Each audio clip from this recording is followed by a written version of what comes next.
Our next speaker is indeed going to be talking about crop circles. Gary King, he's one of the key researchers that we have. Really fights for crop circles. You know, you say something stupid about them, he's going to correct you, and quite right too, because there is a lot of stupid stuff out there about crop circles. So we're going to reevaluate today the reality of crop circles, and if you've seen any of Gary's videos, or indeed many of the videos that he's been in, you'll have heard him speak very passionately about this subject. So big hand please for Gary King.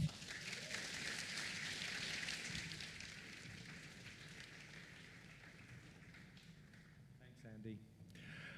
I have to say before we start, I just, this forum is so important for us all to come together now in these times more than ever. And Andy's work and Jason, Diane, all the tech team and everybody here, I just want to just say thank you for putting this on. Now, I've got lots to get through, so I'm just going to dive straight in, okay?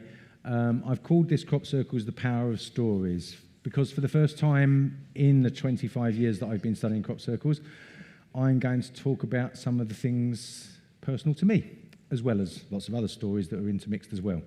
So I'm going to crack on, okay? Here I am, 11th of July 1997, in my first crop circle. I've changed my hairstyle since then. I've now got a wider parting in the middle. And I'm obviously a little bit older.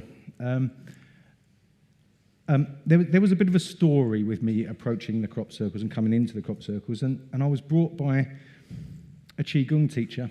That's him there walking off. He's a mysterious chap, and you aren't going to see a picture of his face. He always wanted to remain anonymous, but this man brought me to the crop circles on that day and completely changed my life. There'd been a number of things that had happened prior to that, which had kind of led me to him. So I can't say that this was the first sort of incident that changed me and sent me in a different direction, but it was certainly one of the most profound ones. This was the crop circle that I went into. It's in Southfield. I'll never forget the day, as so many people don't when they first go to a crop circle. You drive over a hill and then you see it there in the distance and it just stands out at you. And just like so many other people, when you go inside a crop circle, you then come out and think, well, I never really left, because it left an impression on me, and I had to find out more. There was an art teacher inside who had an art class from a school, and they were all sort of sitting idyllically in the middle painting watercolours, and there was just this feeling of serenity and passion and light inside that was one of the things that struck me, as well as the construction of this thing on the side of a hill as well. Let's just make sure I've got that. Yeah, sorry. I just want to go through some of the stories that were in the news at the time in 1997, because this is predominantly about stories. Hal Bopp was flying through the sky. Lots of people will remember this thing happening in 1997.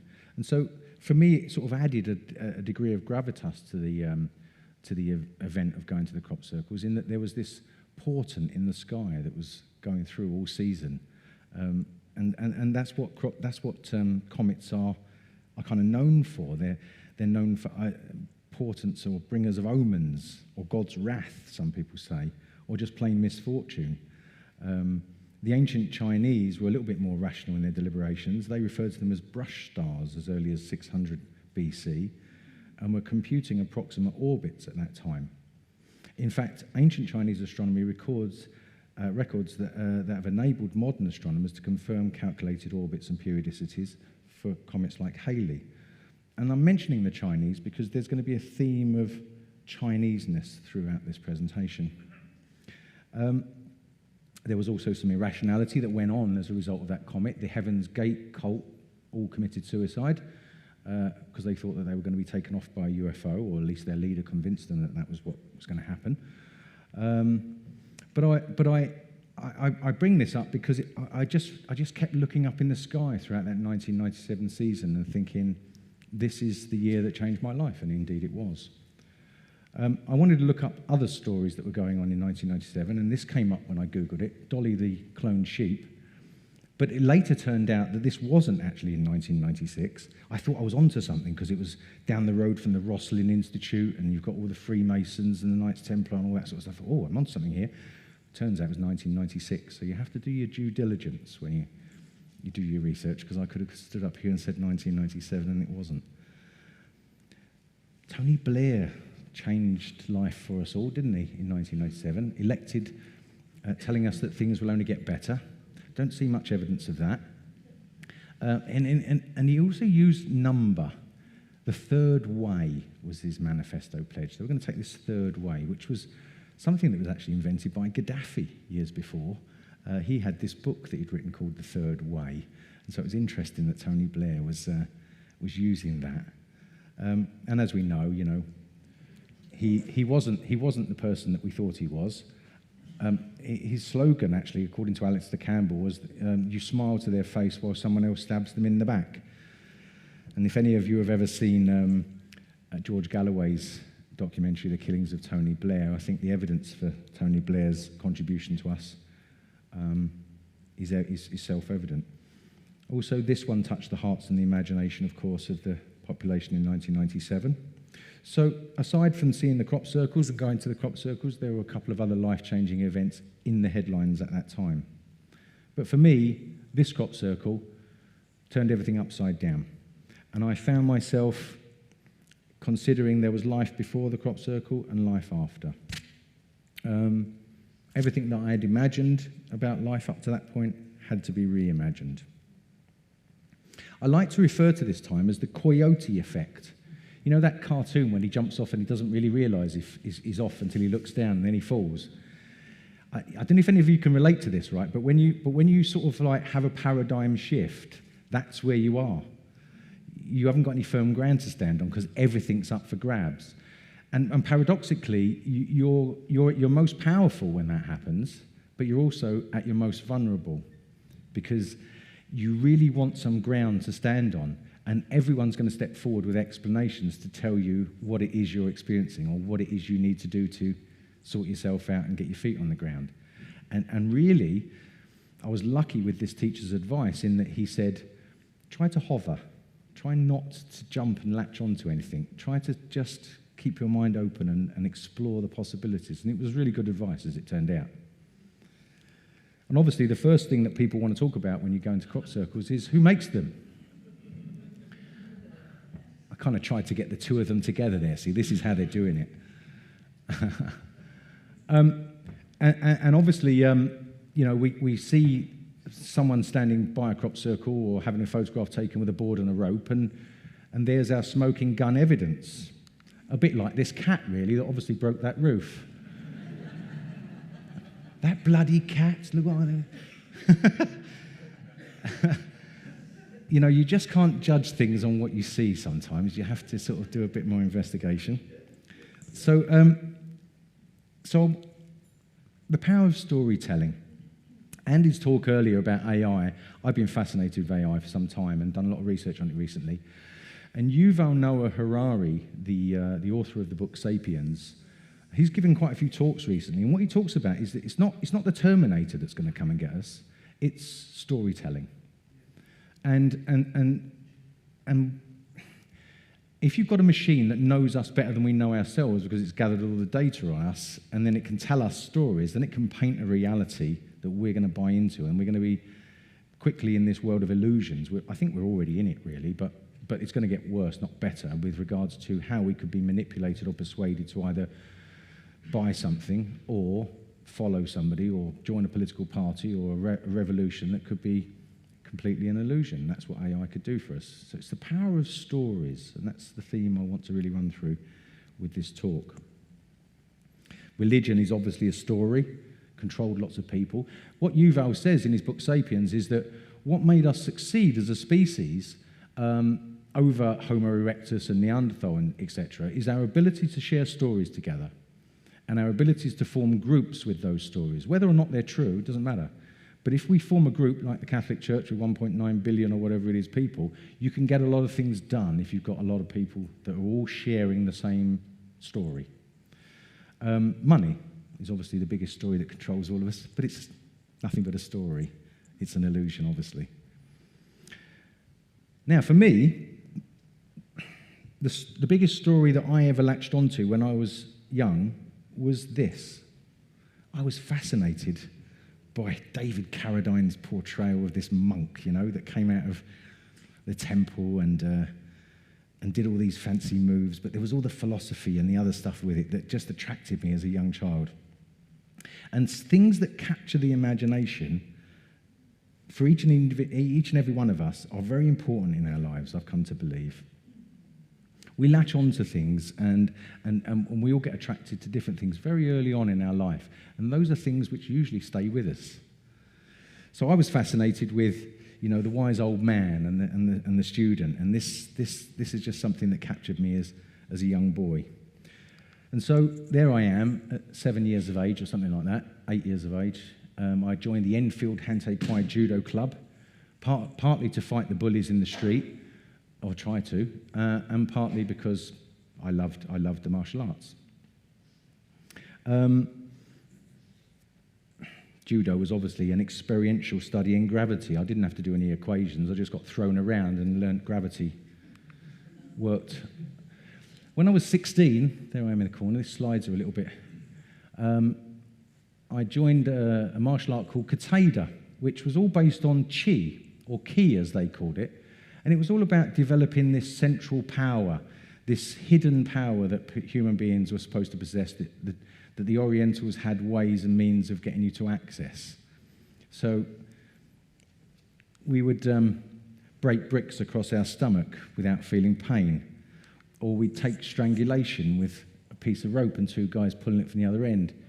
There were videos I added to this with some more extreme stuff, but I thought perhaps, keep this PG rated. But this captivated me when I was young, and I really believed it, and I watched and I took part, and I was as a young man, I was a teacher. And then Watchdog and the BBC came along and said, look, it's all a hoax.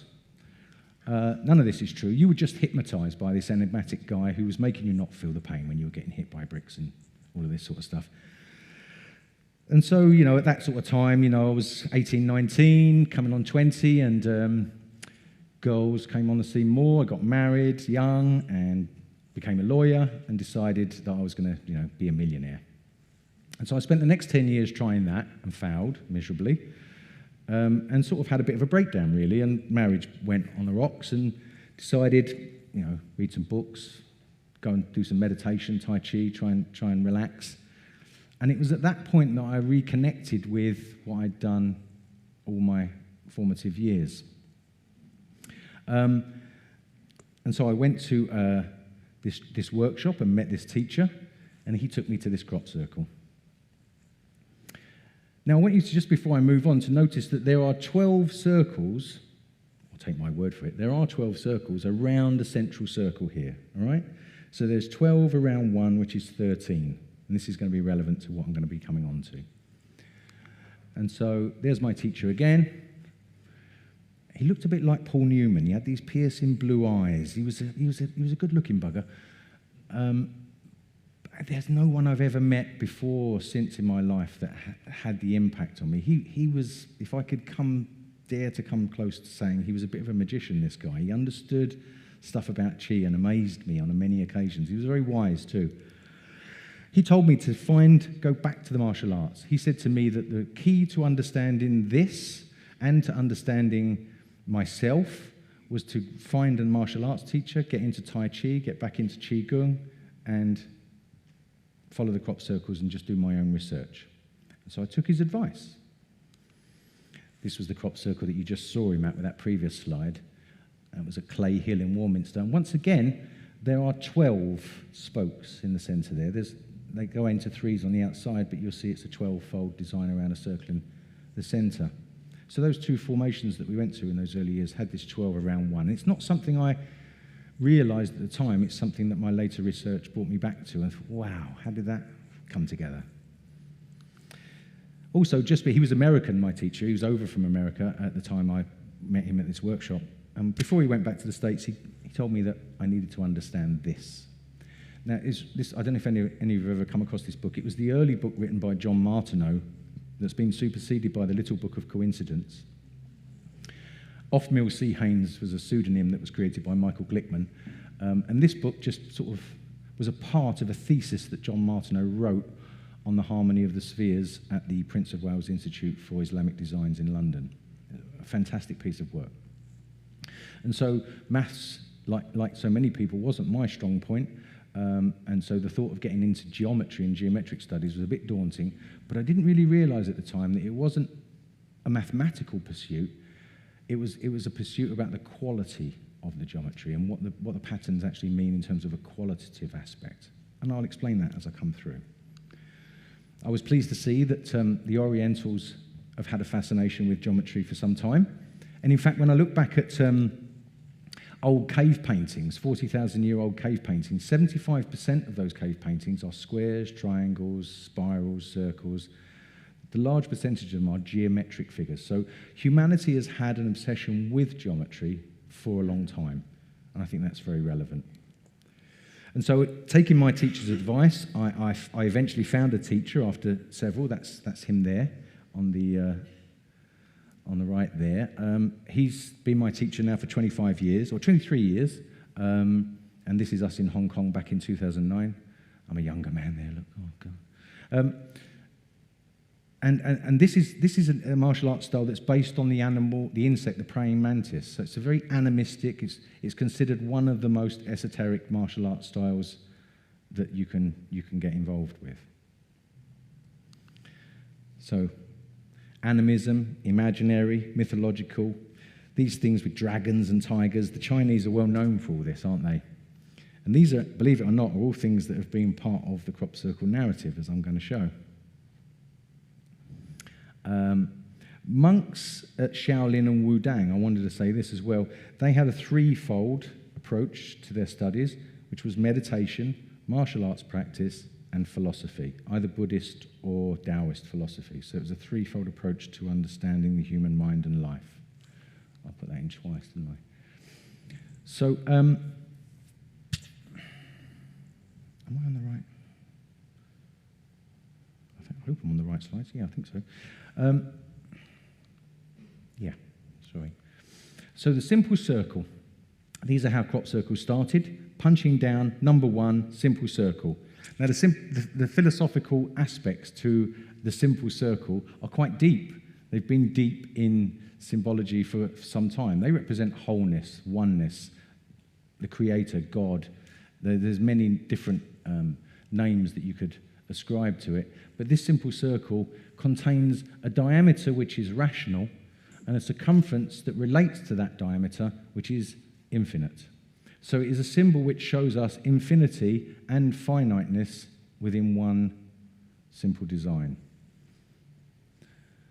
Now, I wanted to just put this slide in because I'm talking about martial arts and people are probably thinking, where am I going with this? But one of the things about martial arts is if you want peace in your life, then prepare for war.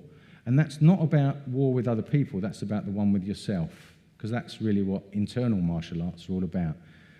There are three aspects to martial arts: the animal, the human, and the spiritual. The animals are the ones who get in cages and fight each other to win a prize, and they just rile up their testosterone to fight. The humans are the ones who try and understand something about physics and leverage and try to get more from less. But the spiritual aspect of martial arts is about understanding and fighting the demon that lies within, the one that's going to usurp your creative endeavours and tell you not to bother sit down and write that book, the one that's going to tell you not to try and do those things. So that's really what internal arts are all about. And so this crop circle, No More War, it was a binary code, Morse code, I think this one was, and when it was translated, it was No More War, with this spiral coming out from the centre. Kind of related to me this philosophy of you want peace, and in order to understand and get peace, you have to understand conflict. So in Chinese philosophy, the circle is depicted with a centre, and as I said, it's all about unity, wholeness, equality, perfection.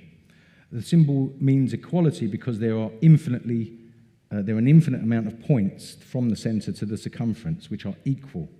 So this is why it means equality. It is also the embodiment of the phrase the one and the many. How do you get infinity from something which is finite? The mystery of the universe, the chicken and the egg question. And so, as I mentioned, pi is this relationship between the diameter and the circumference. They never told us it was about a relationship in school, did they? They just said we had to accept 33.14592. But it's all about relationships. The circumference isn't 3 to 1 in relation to the diameter of the circle. It's 3.1459 and goes on forever. That's all it is. It's just a relationship. It's not complicated, really, when you think about it in those terms. So from the 1 comes the 2, and we got this philosophical symbol of the yin-yang, which has been a constant theme in the crop circles, which is obviously something we associate with Chinese philosophy and martial arts. Here is the simple yin-yang design in all its glory, and we know that this means duality, polarity. It's the separation of 1 into 2. John Michel called them numbers of birth. I'll pause here just to say something about these symbols. Imagine this, right? People talk about crop circles. If you woke up in the morning, you came down to your front door, and you had a mysterious piece of paper put through the door with a symbol on it, and you picked it up and said, "Well, what's this?" And then you stepped out into the street, and all your neighbours were out in the street, and they all had one too. And you're like, "Well, what is this?" And you all talk about it. Who put this through our door? You're like, no idea. The next night or the week later, you get more and more and more, and they keep coming. And then for about 10 years, you keep getting these designs, and you say, "Okay, let's put some cameras up. Let's see if we can catch this postman, this mysterious postman who keeps leaving us these designs." And you can't catch him. There's people who say, "Yeah, I'm the postman. I've got a pen and a piece of paper, so I've got to be the guy." But you can't really prove it that way, so you have some doubts. So then it keeps going on, and we keep asking who the postman is, and eventually you say, "Well, what do the symbols actually mean? Perhaps this person wants to, or whatever it is, wants to remain anonymous and wants us just to focus on the pictures." And so that's what I did. And so this yin-yang has been put down in many different variations. You see it there. This was at Avebury on the solstice some years back. It's been separated into 3 here, like a variation on a yin-yang, which my Chinese teacher tells me hasn't been done before. You see? You've got the normal yin-yang here and another one added. And here you've almost got as if the yin-yang's trying to interplay with itself and the energy's moving dynamically. And so you can see the teardrops of the 2 here, but they're splitting as darkness moves into light and light moves into darkness. Again, we've got a 3-fold kind of effort at a yin-yang, which is something that just hasn't appeared. And crop circles, they broadly go into 5 categories. You've got geometric symbols, you've got religious and philosophical symbols, crosses, yin-yangs, the tree of life, the wings of Horus, the Jewish menorah. There's various symbols that we've used over the years, us humans, to symbolize concepts that we feel we've discovered to do with the metaphysical realm, to do with that which is unseen or untouchable. We're being reminded of the symbols that we've created to contemplate these kinds of questions. But we're being teased with a 3rd element with these yin-yang variations. And then on the 7th of July, quite an important date for me, because I was around when a crop circle appeared, but there were 7 crop circles that appeared on the 7th of July 2007, and one of them was this. Now, can you see that there are 12 of these things around one circle that's divided, obviously, into the duality of 2? So we've got 12 around the one circle again in this particular crop circle. And because that was quite an important date for me when I was doing my research, I felt that my attention was being drawn to this one, so I wanted to understand more about it. So I mentioned earlier that number and geometry is not so much about the value of the numbers, but it's about the quality of the numbers. And so when we look at things that have 2-ness about them, we can see this Vesca Pisces up here. This is two-ness, and I'll come on to that in a minute. This thing of the Buddha here is contained within this vesica. We have a proton and electron. We have the yin-yang, of course.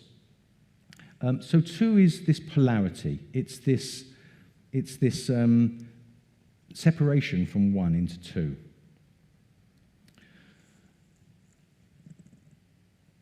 So some people call it the source, the God, or Om, or the creator.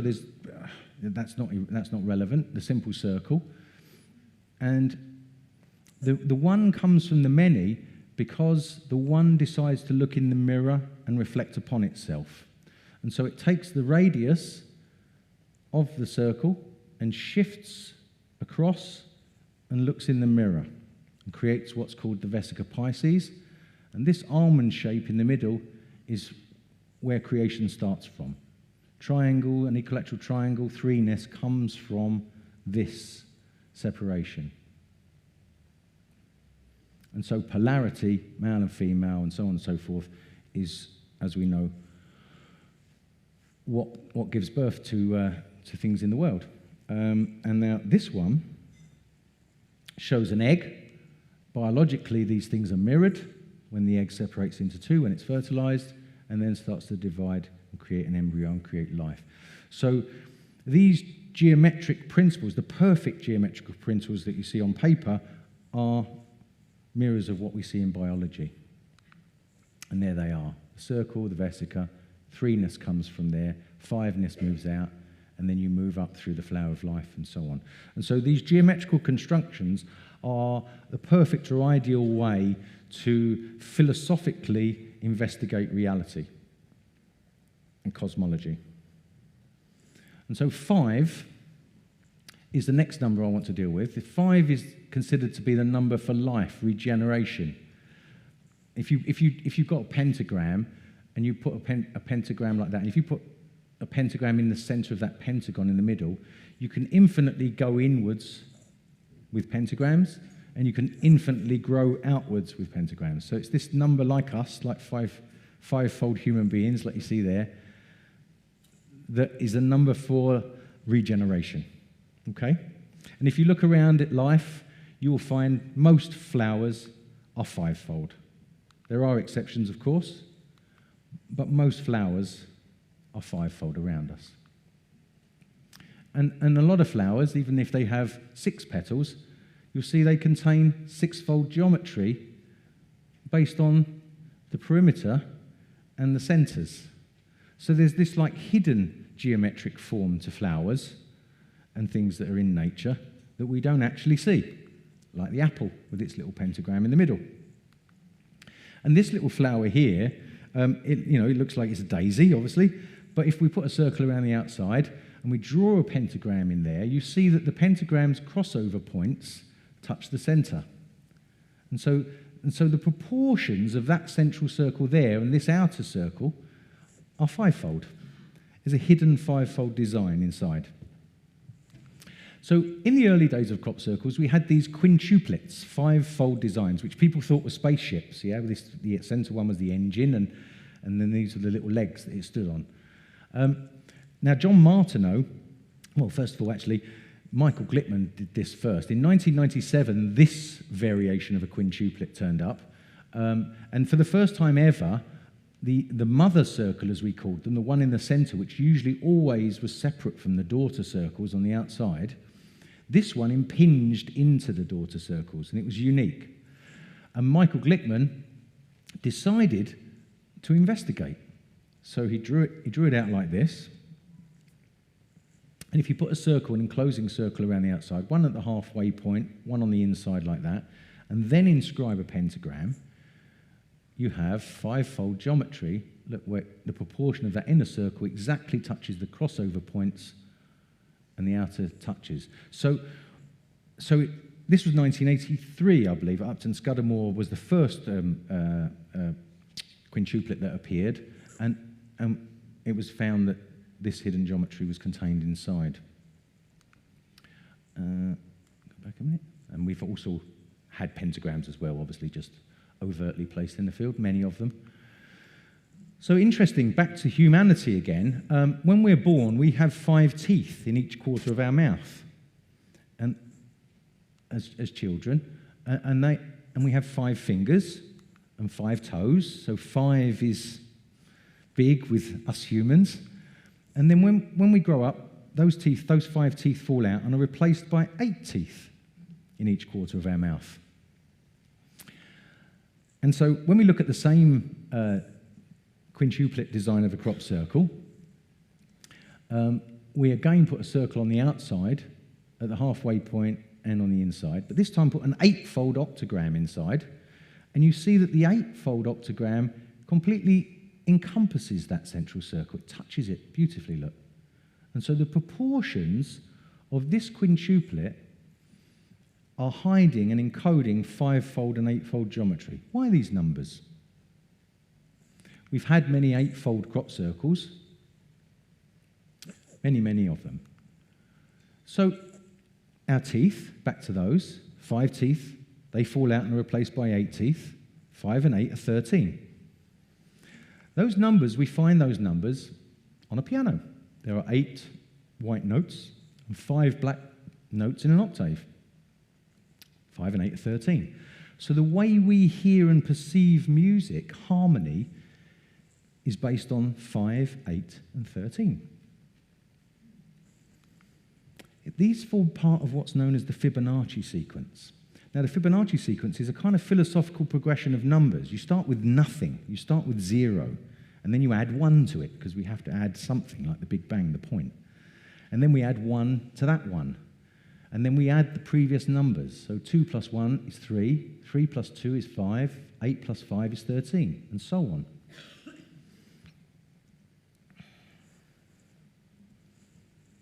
If we look at a pineapple and we count the buds around the outside, you will find 5, 8, and 13 on them. If you get, this is a pussy willow. I love that. There are 13 buds in 5 turns, 5 spiral turns of a pussy willow. 5, 8, and 13. These 3 numbers are the most predominant numbers for life on Earth, and yet we know nothing about them.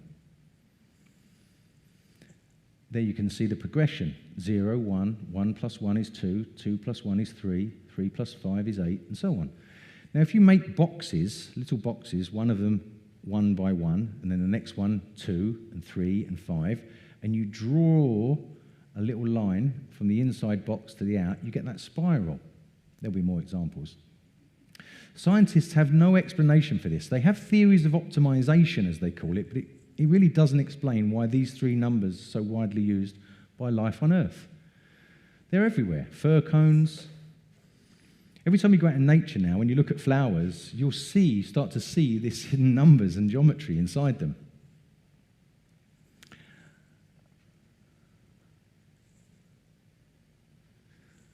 There's that spiral that comes out from these numbers. And we see it everywhere, look. We see it in embryos, we see it in galaxies, we see it in crop circles, we see it in nature. And once again, there's this picture you see from the one, the idealized geometrical version over here. So this geometry is talking about life. It's talking about us. Now, if that's not fantastic enough for you, then take a look at this. There's us, whizzing through the solar system. There's the sun. We're the third from the sun. There's the moon spinning around us, look, as we race through the galaxy. That's the moon.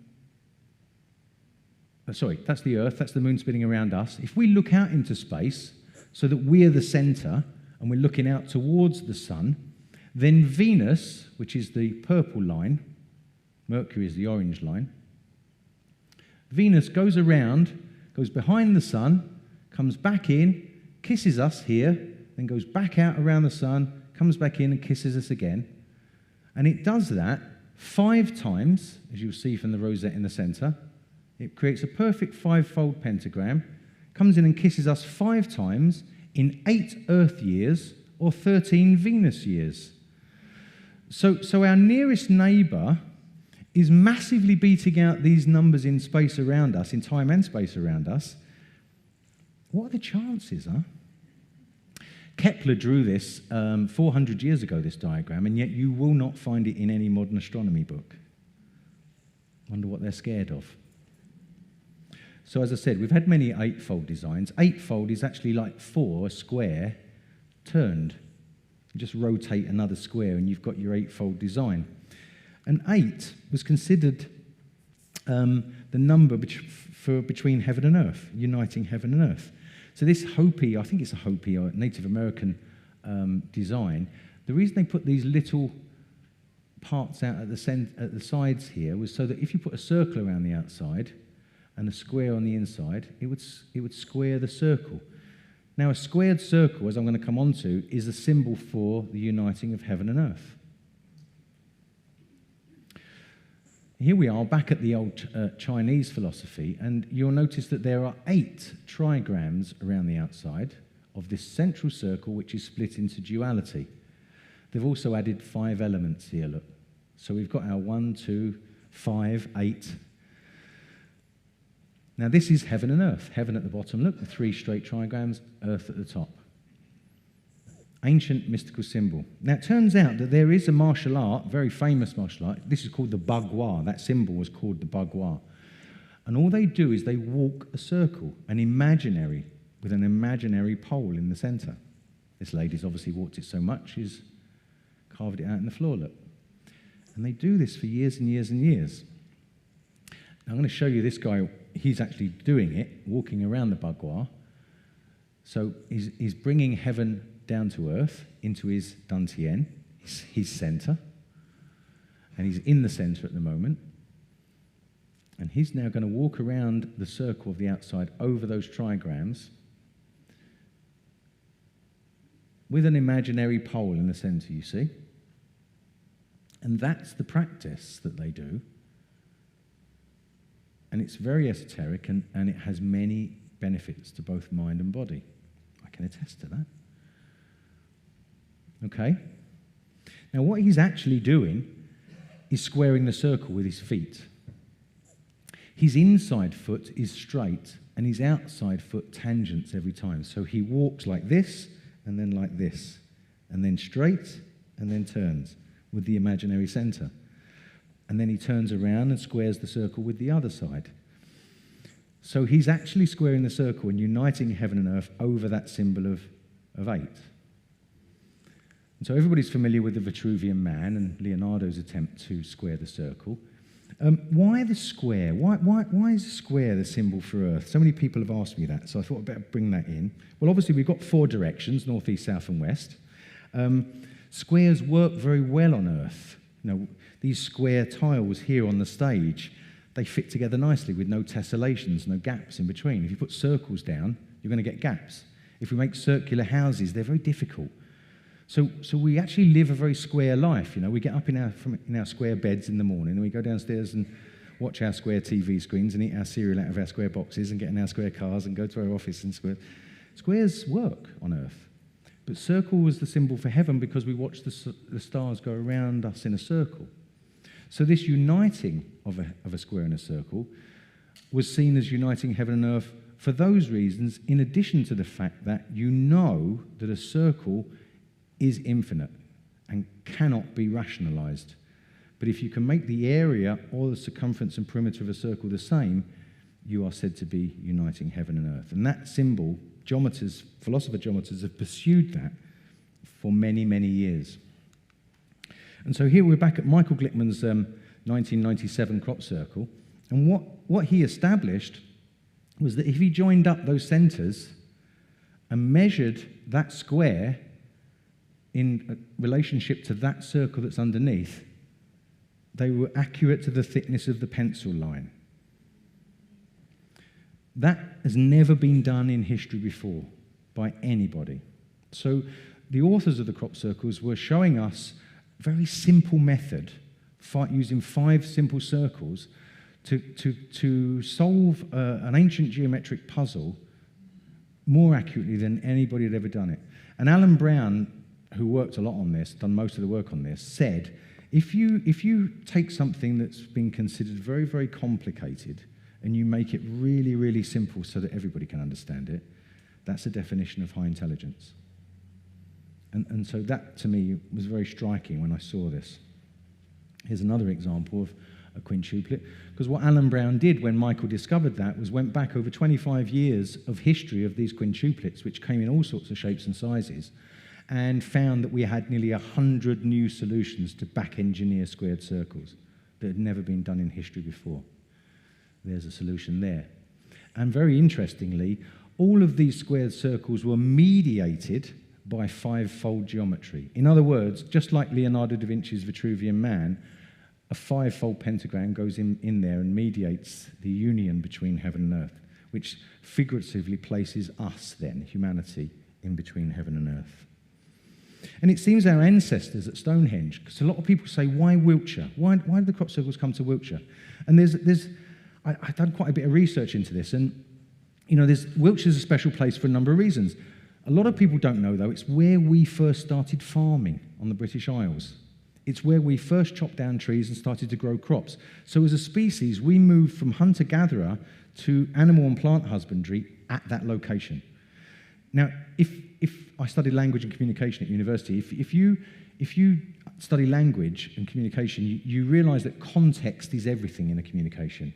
And so if this communication has context, which I believe it does, then the context is the land, is the history of the land. It's trying to draw our attention. This is where you changed before, the way you got energy. Maybe this is the pinnacle for where we're going to change again, or something that's going to lead us to a realization of how we can do that.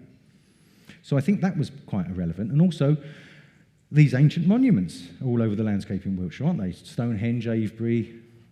And then when we look closer at the plan of Stonehenge, if we put a circle around the outside of the perimeter of the sarsen stones, and then on the inside draw a square, it squares the circle. So you don't get this in the guidebooks at Stonehenge, but obviously our ancestors were very aware of this diagram and incorporated it into Stonehenge. Message in a bottle for us to understand perhaps in the future? Who knows? But the Romans also did it with the Parthenon. They squared the circle. And in fact, you can go so many places around the world and find this encoded. It becomes ridiculous in the end. They all seemed obsessed with it. And then, of course, there's John Michel's famous... Is that working? Yeah.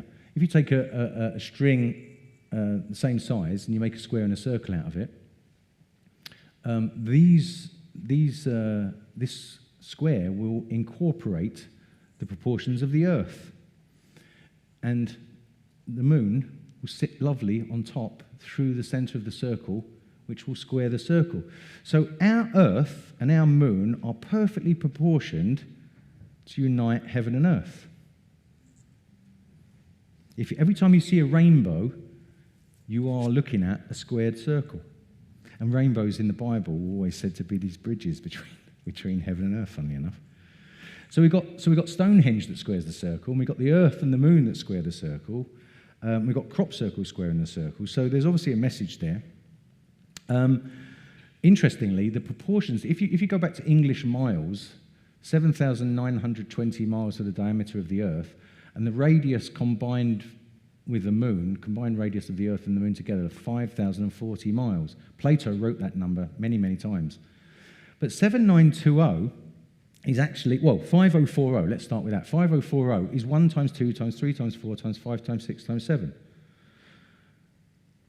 And 7920 is 8 times 9 times 10 times 11. So it just so happens that the proportions of our earth, and if we go back to the English mile, and if you read John Neal's books, you'll realize why the mile is very important, are just these simple numbers that you can teach children. I taught my children these when they were little, and they got it. Because it's 1 times 2 times 3 times 4. You just punch it into a calculator. So my teacher told me that number was the logos, the creative order of the world.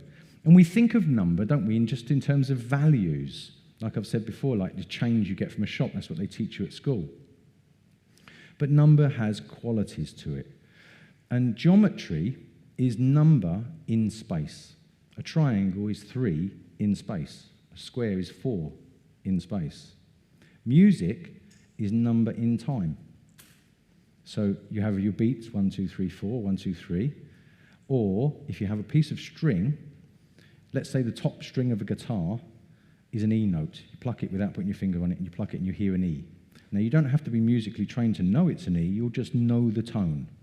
If I put my finger at the halfway point and I pluck it again, I'm going to hear an E note but an octave higher. So that bypasses the intellect, right? So that 2-to-1 ratio gives us an octave. So music, therefore, is number in time. Astronomy is number in space and time. So we counted how long it took for the planets to get around the heavens over time. Or we measured the distance, rather. So, back to this design. We've got 12 around, 2 in the centre, 5 elements around that, and 8 trigrams. And back to this crop circle from 777, I'm thinking, why? They're not trigrams, they're not the same, they're all, as the Chinese ones, these are all the same, these ones on the outside. What do they mean? Why is there 12 around this central one, and why is there 2 in the centre? And so when I looked at the meridian system of the body, the energy system, we have 12 meridians around one central one. And that one central one is divided into 2, the front and the back, Ida and Pingala, as the Ayurvedic medicine will call them. And so there we have the beginnings of this sort of number configuration to do with our physical, energetic, metaphysical matrix, the thing that connects our physical body to the metaphysical world, as the Chinese see it, are these meridians. And I want to say this to you as well. Plato said there were 4 stages of learning. Ignorance, when we go into something, we have no idea about it. Then once we start to learn something about it, we have lots of opinions.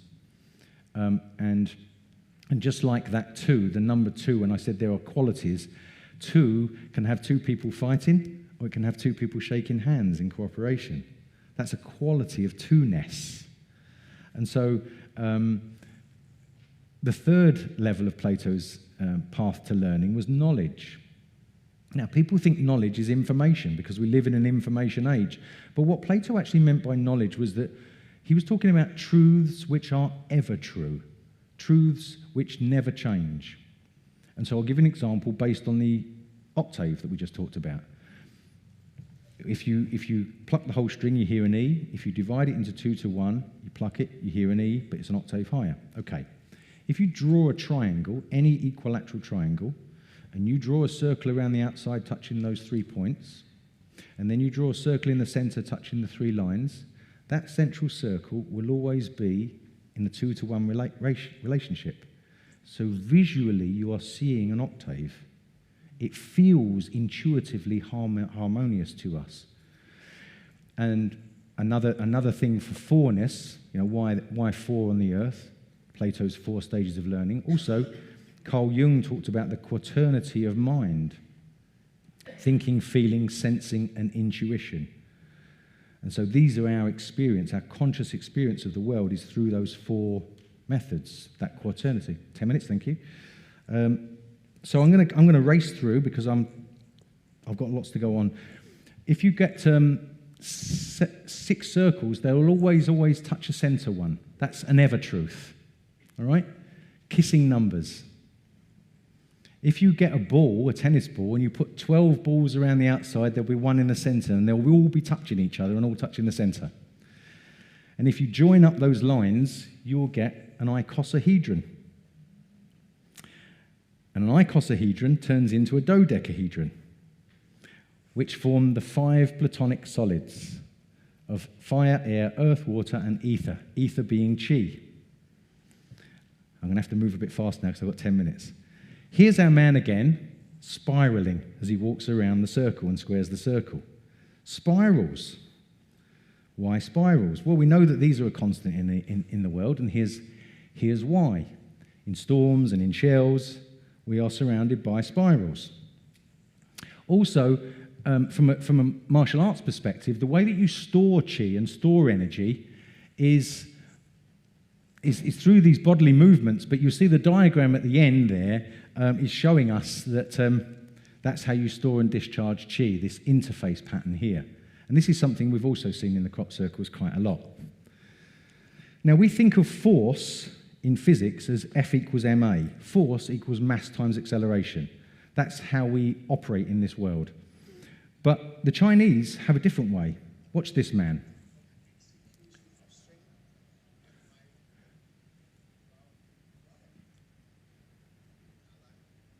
Store energy. Now he's pushing chi through this person's body. I can attest that it's true. I'm about half as good as him, right? So I know it exists, but you think this is fake. But this guy, he's actually doing something quite special. And he's using unity of his whole body. He's using the 12 meridians around his body to do something which we would consider to be paranormal. Now, how's he doing that? Fascia. Fascia is the thing that goes through our body and connects all of our body together and our mind like a cobweb. Now, this is where Mantak Chia said 25 years ago, this is what we believe is the meridian system, the energetic system of our bodies. It runs through like this. And this is my teacher. I took this about a month or two ago. This is his hand. He always described it to me as like when you do Qigong, you're going from 1.5 millimeter lighting cable in your body to 6 mil oven cooker cable, and you're going to be able to harness more Qi. That's really what the practice is about. And so this cobweb kind of effect, what's happening is our bodies, we think of our bodies like this structure that's like the ankle bone, the knee bone sits on the ankle bone, and we're just like a pile of bricks piled on top of each other. But we're actually all spaces in between. And what goes in between is the fascia. Like this. Now, Bucky Fuller used to create these, if you don't know who this is, look him up, Buckminster Fuller. He was Keith Critchlow's teacher. He created these models with what he called tensegrity, these dacron wires in between that bounce like a ball, called a Bucky ball. I won't play it because I'm running out of time. But there were 12, there's always 12 around one. So we're back to this again, to create the buckyball. So when I was researching this, I was pleased to find this book on massage to do with the fascia containing a crop circle. So I thought, I'm on the right track here. Here's some of these models put together. And when you look up through them, you get a six-fold design. And we're back to talking about the uniting of heaven and earth again, aren't we? So, let me just steam on. What's happening is when that man was pushing that other man, he was using his imagination. A lot of the Tai Chi training is actually you imagine that you're pulling something really heavy, but all of your muscles are relaxed and you're engaging the fascia. And the mind with the fascia opens up so that when you actually do just move someone effortlessly, the energy flows and then you can do what that guy was doing. This crop circle here talks about the imaginary number of the square root of -1. It was decoded as Euler's identity. EI pi equals 1 plus 0, and the I is an imaginary number.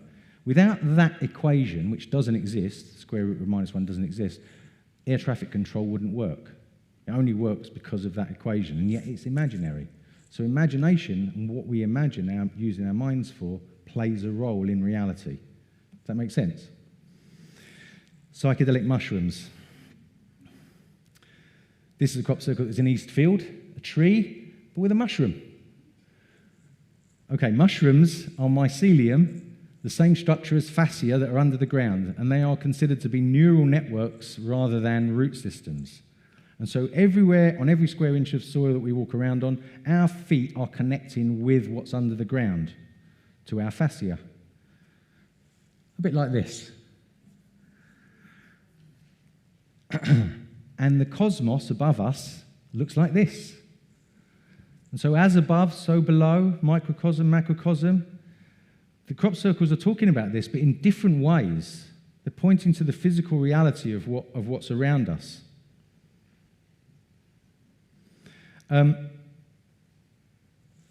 Anthropic principle. If you take the Big Bang, if you model the computer of the creation of the universe right the way back to the Big Bang, and then you blow it up, the speed of light, the force, the strong nuclear force, the weak nuclear force, all of these things that are constants in our reality have to be right at the moment of the Big Bang. It's like the universe was fine-tuned to produce biological life. If any one of those dials was moved just a little bit, you wouldn't get gravity as it is. You wouldn't get the right kind of elements for life brew. So the fact that we're here is the same as a monkey sitting down and typing out Shakespeare. We shouldn't be here, but here we are. And the only philosophical principle that explains that is the anthropic principle, which says that life is too finely tuned for us to be here. Physicists began to realize this in the 1970s and couldn't explain it. And so the anthropic principle is the only one that really comes close to saying the reason we're here is because we are the universe experiencing itself. We are like mobile drones from that Big Bang that are coming to know ourselves. Does that make sense? So there is a web of life. We are here in between heaven and earth. And the story that I've been on for the last 25 years is one of transformation, and I believe that's what the crop circles are talking to us about. I believe they're offering us the potential to transform, to understand more about who we are, and to shed ourselves of all the deception that's around us, to make ourselves whole so that we can move into a future that will be different from the ones that our leaders have envisioned for us. Thank you very much.